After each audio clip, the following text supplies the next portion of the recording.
What's up, guys, and welcome to another episode of Park Sharks. Today I'm at the Irene B. Thomas Park in Hinesville, Georgia. And like I said in the previous episode, it's only 3 miles away from the Fort Stewart, Georgia skate park. Now, the real question is it worth traveling those 3 miles? Let's find out.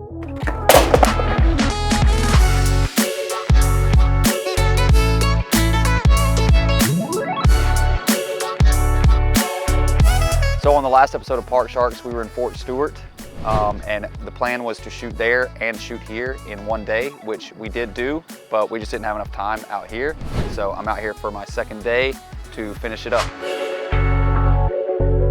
When we first arrived here, I noticed that it looked pretty cool. You immediately see some pretty unique stuff. It's very mellow. Nothing crazy big, nothing too intimidating. So that got me pretty excited to come out here and skate.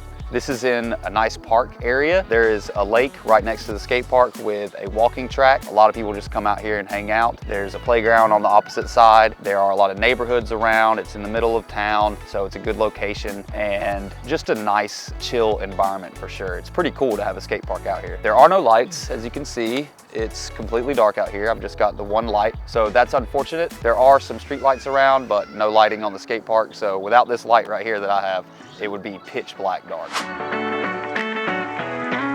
So the layout is pretty straightforward. It's basically just a back and forth street section, quarter pipe, bank, and fun box in the middle. And on the outside, there's a couple of elements on the left and the right. One major thing that I did notice is that it feels a little bit cramped, like just a little bit too small. And I think that would probably be my biggest complaint about the park, is that I feel like it would flow much better if everything were just spread out just a little bit more. If you take a look at the fenced in area, there is grass all around the edges. So the platform, if it was just made as large as the fenced in area, I think it would flow much, much better.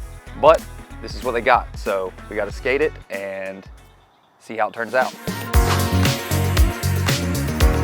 We'll start with the outside elements first. On one edge, there is an A-frame with a grind box, and it is the smallest A-frame I have ever seen. It's probably like 15 inches tall, and then each bank is maybe 3 feet long, so it's really tight. It's actually a little bit difficult just to skate bank to bank. I found it honestly a little bit easier just to go from the bank to flat. The grind ledge right next to it is perfect, nice and long and super mellow. And then on the other side, one of the outside elements is a really, really long round rail. It is difficult getting speed for it because there's not a lot of run up, so you can either just skate flat and hit it, or you can go up the quarter pipe and hit it a little bit at an angle. The rail's probably just a little bit too long for the size of this park, but obviously you don't have to hit the whole thing, you can just hit the ends of it. And then there's this thing, little skateboard bench. I didn't skate it. It probably skates fine. It's concrete on the top and then metal on the edges, but it's kind of tucked away in the corner. So I don't know, I just didn't skate it. And the last elements that are on the outside is definitely the most unique thing out here. They have 2 brick barricades, and they are tough to skate. I love skating transition. I like skating tight transition, but this is like super tight.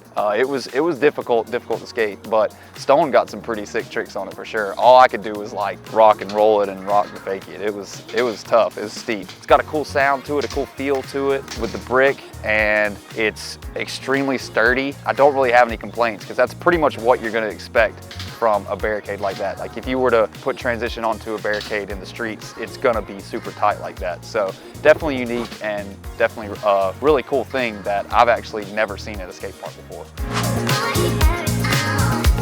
All right, so now we just get to the main street section. So on one side, there is a 3-foot quarter pipe that is 12 feet wide, and it is perfect. For it being a small skate park, I think 3 feet is a really good height. Super smooth, super mellow, no complaints. I love that thing. It's a lot of fun. On the other side, there is a bank. I think it's around the same thing. It's like 3 feet tall and 12 foot wide. I didn't film anything on it for whatever reason. I don't know what happened, I just forgot. But there's nice, smooth transition going up into it, so it doesn't jolt you or anything like that.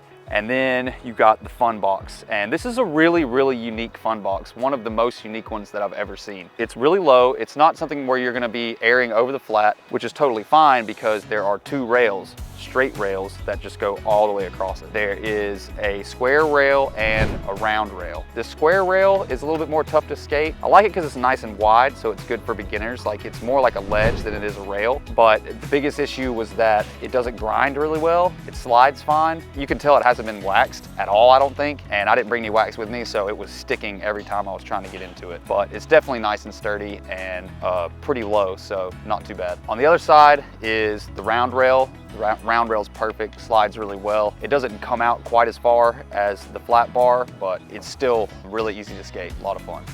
And then tucked onto the side of the fun box is a manual pad. Pretty straightforward manual pad, nice and long. It's got decent height to it, and there's also angle iron on the edges of it. The angle iron actually is a little bit rounded, which was kind of frustrating, so you have to be cautious. You might slip out of your tricks if you don't lock into it perfectly, but other than that, it's a perfect concrete grind box.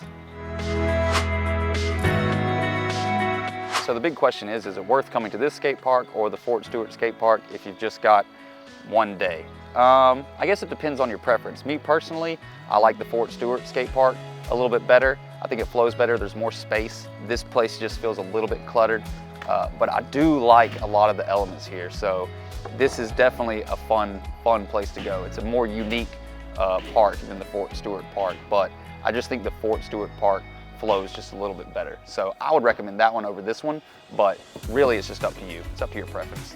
Thanks for checking out another episode of Park Sharks. I've recently been getting a couple of more Patreon subscribers, so I just want to shout out you guys. Thank you so much for your support.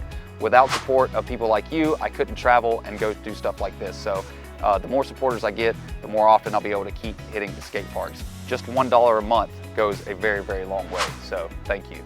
Here's what's coming up next.